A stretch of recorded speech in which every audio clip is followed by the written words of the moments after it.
Picture the scene. Inside a presidential palace in Cairo, two of Africa's long-serving leaders, Egypt's Sisi and Uganda's Museveni, are shaking hands for the cameras. The official agenda talks of trade deals, joint business councils, and South-South cooperation. It all sounds like standard diplomatic procedure. But look closer. You can almost feel the unspoken tension in the room, an undercurrent far more powerful than any political statement. It's the silent, steady presence of the Nile River. For one of these men, that river is the solitary artery for his nation of 110 million people, a lifeline that feels increasingly threatened. For the other, sitting upstream, that same water represents a future of untapped energy and agricultural power. They're talking about investing in agriculture and manufacturing, but what they're really negotiating is survival. They're discussing shared prosperity, but the backdrop is a potential conflict over the most basic resource of all. Then, one of them posts a message online that cuts through all the diplomacy. The economy is the new battlefield. And suddenly you realize this meeting isn't just about trade. It's about redrawing the map of power along the world's longest river. Wow. That picture, it really sets the stage, doesn't it? You can almost feel that tension. We're diving deep today into some incredibly complex currents: water, power, economics, survival, all tangled up along the Nile. Absolutely. It's a powerful image because it gets right to the heart of it. We're looking at how something as fundamental as a river's flow connects directly to, well, national economies, regional politics, the whole geopolitical landscape. It really shows how interconnected everything is. Exactly. It's a perfect example, really, how the future of whole nations, maybe even a big chunk of the continent, hinges on these dynamics. Yeah. So let's unpack that meeting a bit more. Sisi and Museveni, Egypt and Uganda. Mm-hmm.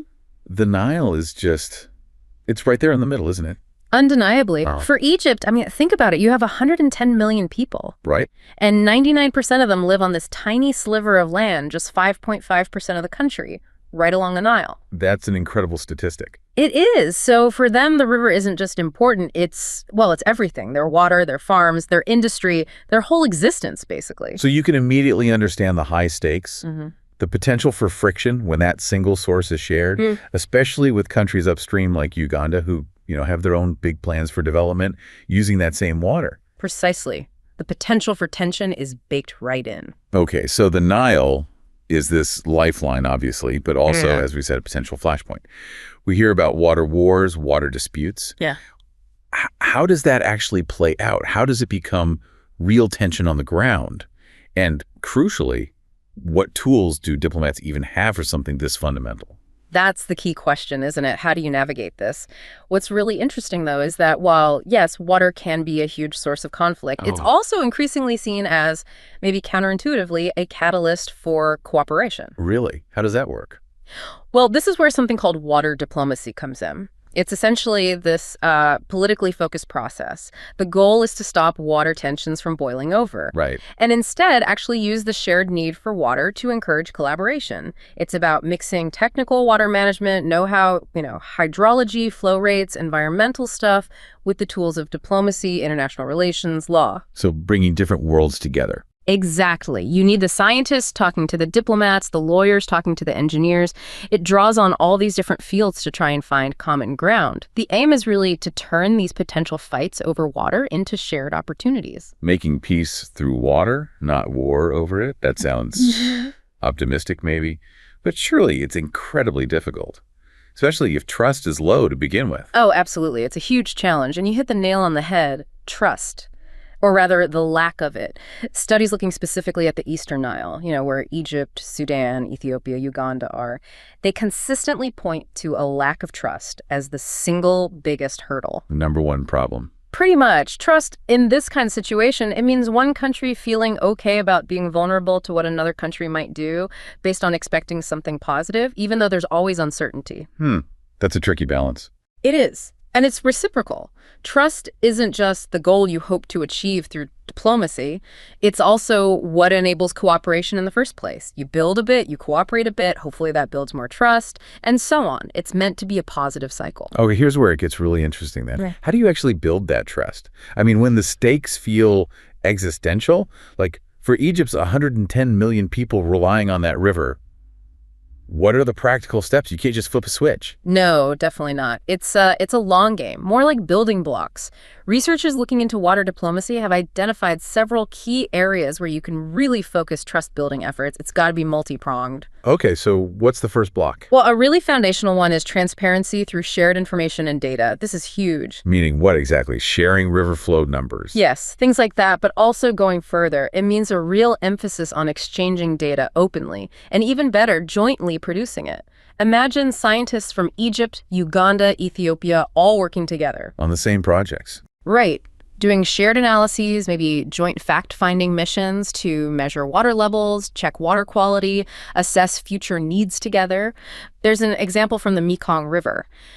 Their committee's first big plan was almost all about joint data gathering. And that helped? Apparently, yes. It sort of prevented future arguments about whose data was right because they'd collected it together. It built a common understanding. The World Bank strongly backs this too. Investing in shared water data systems is seen as fundamental for trust. Because if everyone's looking at the same numbers? Exactly. It takes away a lot of the suspicion. If one side holds back data, or worse, manipulates it, sure, maybe they gain a temporary advantage in negotiations, but it destroys trust long term. Transparency is key. Even having, say, impartial media or groups involving different stakeholders report the facts can help build that shared understanding. Okay, so get the facts straight together. That makes sense. What's next? Once you have the data, you need rules, right? Precisely. That leads straight into the second area, establishing clear rules and agreements. You need agreed-upon procedures, structures, joint rules. Formalizing things. Yes, and that formality isn't just bureaucracy. It creates predictability. It creates transparency. Everyone knows the rules of the game, what to expect, what the limits are. That predictability is crucial when you're dealing with a resource this vital. So less room for suspicion about hidden agendas. Exactly. The lack of clear rules or institutions is often where trust deficits really grow. Things like ratifying international water treaties can help too. It gives nations a clearer framework for understanding each other's commitments and building confidence over time. And I guess if you have rules, you need someone to oversee them. You're one step ahead. The third area is forming joint organizations. Think river basin organizations, joint commissions. Like a permanent body. Right. Formalizing cooperation through these kinds of bodies gives everyone a regular platform, a place to talk, negotiate, make agreements. But crucially, these organizations often have built-in ways to handle disputes. So a mechanism for when things go wrong. Yes, which is vital for long-term trust. If you know there's an agreed process for resolving disagreements, it's easier to engage in the first place. The Danube River Protection Convention has joint bodies like this, and they're seen as a good example of how institutions can build trust. They become the place where cooperation happens regularly. Okay, data, rules, organizations. That seems like a solid foundation. But what if the core issue, who gets how much water, is just too explosive to start with? Can you build trust in other ways? That's a really important point. And yes, that brings us to the fourth strategy, focusing on joint processes beyond direct water allocation. So tackling less controversial stuff first. Exactly. Start with issues where interests might actually align or where the benefits of working together are really clear and it's not immediately about dividing up the water share. Like what, for example? Well, maybe dam safety. All countries downstream have an interest in upstream dams being safe, or improving irrigation techniques that saves water for everyone. Or maybe joint water quality monitoring. Pollution affects everyone downstream. Finding the win-wins. Precisely. These kinds of projects can bring people together in a less political context. You build a track record of success, show that cooperation can work, maybe even jointly funded projects where everyone has skin in the game.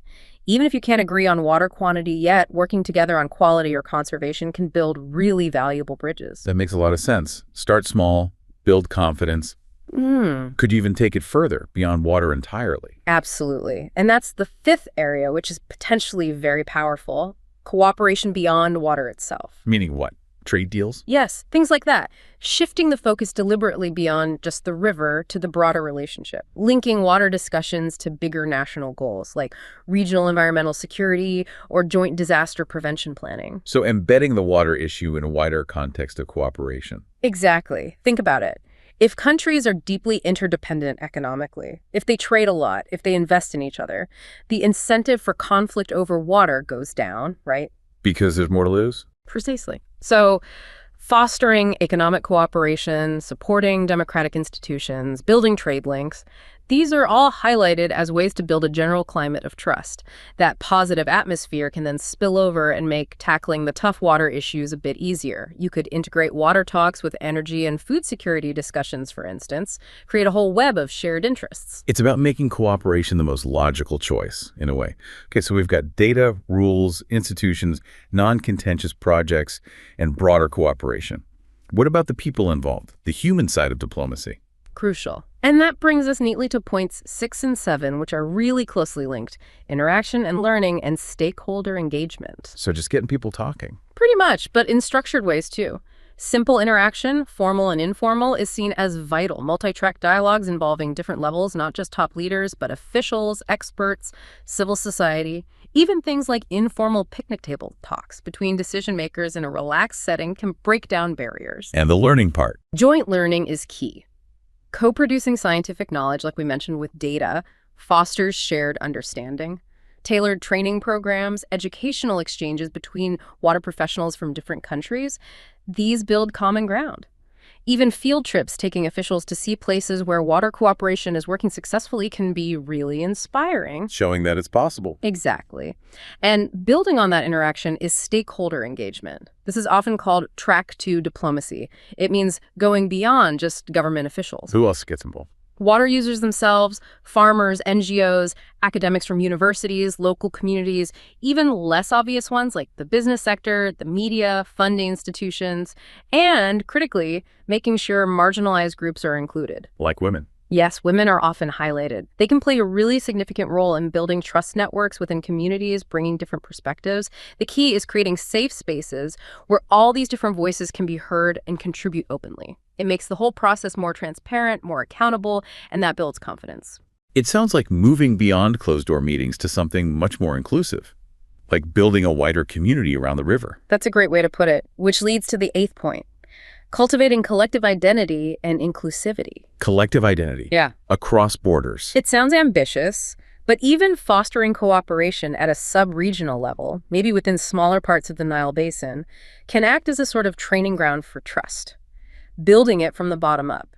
And inclusivity, like we said, bringing in different groups, especially younger generations, bringing together young water professionals to network and build relationships can lay the groundwork for future collaboration. Building those personal connections for the long haul. Right, which ties into the 9th point: strengthening interpersonal relations. Sometimes it really comes down to individuals. Key people. Yes, experienced negotiators, long-serving chairs of joint committees, respected technical experts, people who build personal bonds and mutual respect over years of working together. These relationships can allow for confidential discussions, finding compromises that might not happen in formal settings. The human element again. Absolutely. And sometimes external independent advisors can play a role here too. Providing non-political scientific advice that everyone trusts can be really helpful. Okay, that's a lot of building blocks. But what happens when disputes still arise? Because they probably will. Indeed. And that's the final piece, number 10. Having robust conflict resolution mechanisms. Trust building is maybe most critical when things are already tense. So you need a plan for disagreements. Definitely. Implementing tools like structured deliberation, mediation, formal negotiation processes is key. And sometimes involving a neutral third party, another country, an international organization can be crucial. A mediator. Yes, someone impartial who can facilitate talks, build bridges, and maybe offer guarantees or oversight that helps rebuild trust when it's broken down. So if you pull all that together, data, rules, institutions, joint projects, wider cooperation, interaction, stakeholder engagement, collective identity, personal ties, and conflict resolution, you see, it's not one single thing. No, it's a whole ecosystem of trust building. Exactly. It's dynamic. It needs constant work. It really highlights how water, this tangible, vital political resource, becomes this unique space to see how trust works or doesn't work in international relations. It forces nations to think beyond just themselves. That's a really thorough look at the water diplomacy side, the trust aspect. Now, let's pivot back to that quote from the opening. The economy is the new battlefield. That's a strong statement. What does it signal in the context of Egypt, Uganda, and maybe Africa more broadly? It signals a major strategic shift, I think. It underscores that for nations across Africa, economic strength, economic resilience, building their own industrial capacity, this isn't just about prosperity anymore. It's about power. It's about security. It's about self-reliance in a world where global dynamics are constantly shifting. So a strong economy is like your best defense. In many ways, yes. It's your best tool for influence, for securing resources, for ensuring stability at home. Look at Egypt again, over 113 million people now. It's a regional heavyweight, no doubt. Right. And under President Sisi, they've launched these massive economic reforms, often with IMF backing. We're talking significant changes, tax reforms, cutting spending in some areas, but also pouring huge money into infrastructure. Like the things you mentioned earlier, the new capital. Exactly. A whole new administrative capital city, a colossal project. Plus a major nuclear power plant to diversify energy, and the Suez Canal expansion to boost trade revenue. It's all part of this big national plan, their Vision 2030. A long-term strategy. Yes, covering economic, social, environmental goals.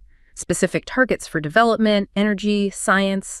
It's a blueprint for modernizing and strengthening the nation, economically first and foremost. It sounds incredibly ambitious, almost audacious, building a new capital.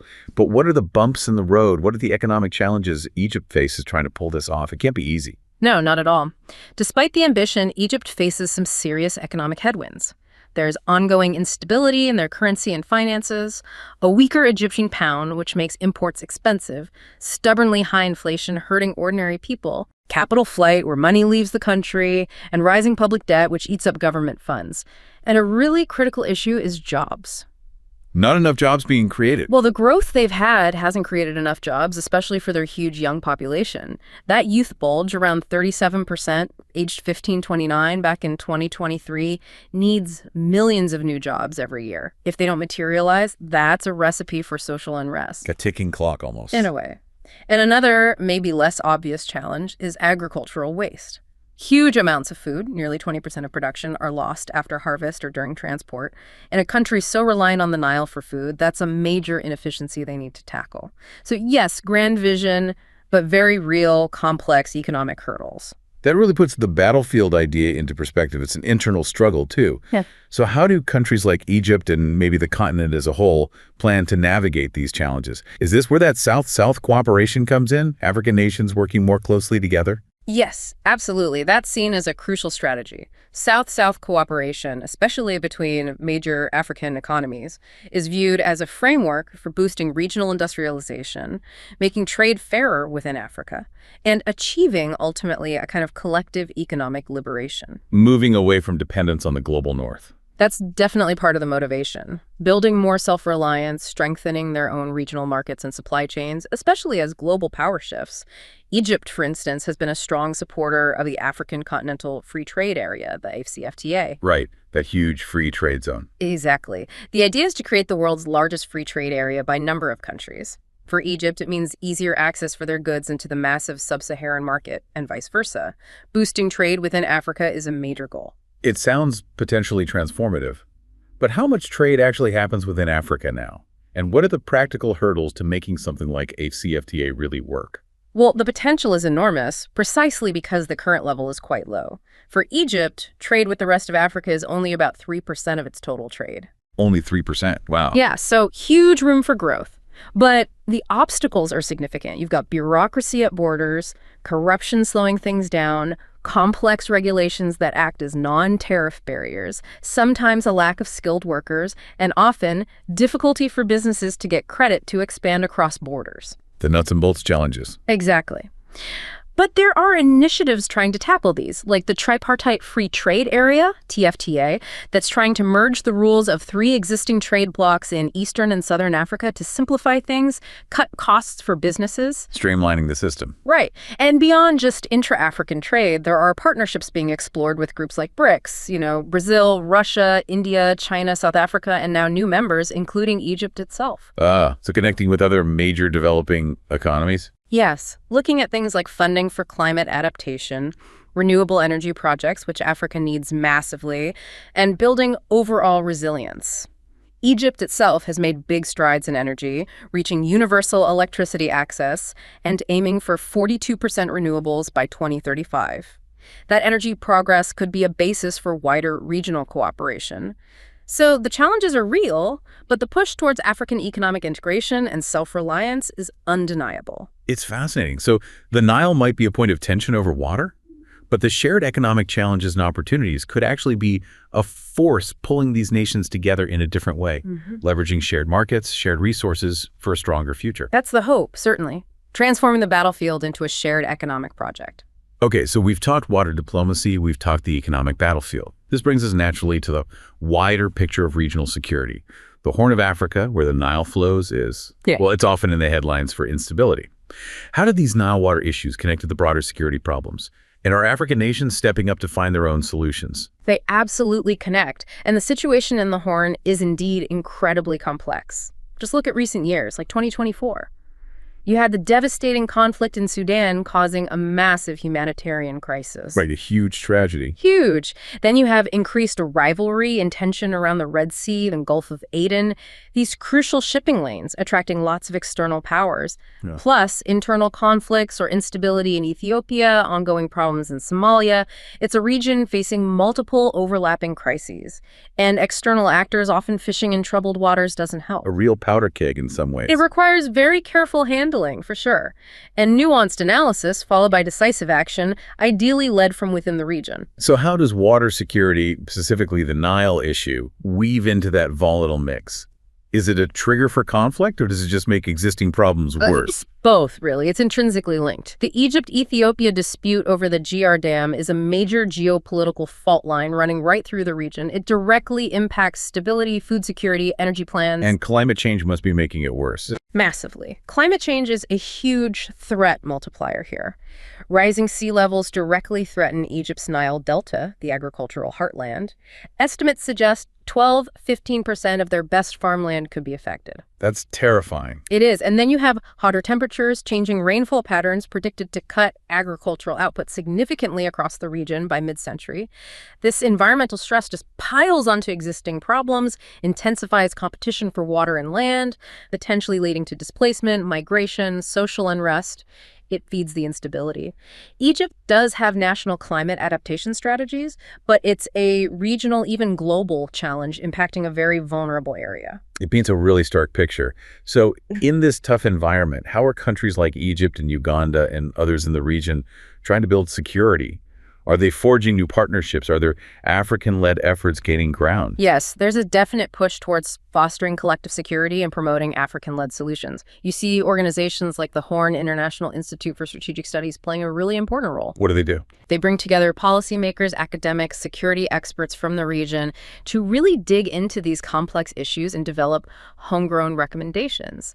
They're not just talking shops, they do practical things like developing conflict mapping tools. Conflict mapping. Yeah, tools that provide real-time analysis of conflict dynamics, what things are happening, what the drivers are, potential hotspots, giving decision makers better, faster information.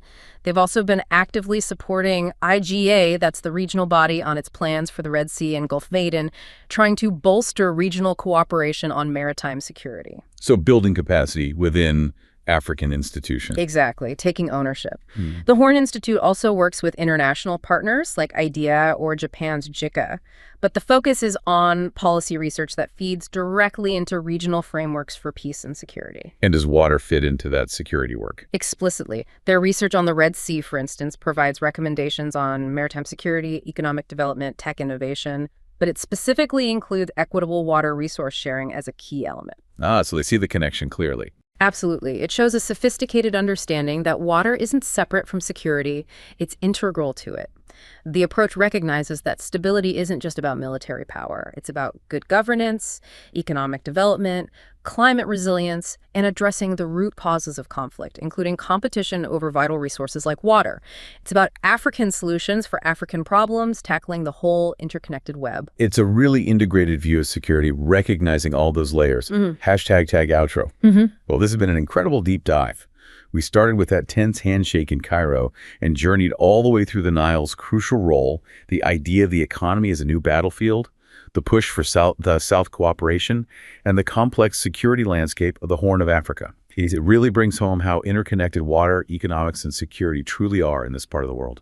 Absolutely. The Nile really serves as this powerful symbol, doesn't it? It highlights that constant dance between cooperation and competition that plays out everywhere in international relations, but perhaps nowhere more starkly than over shared water.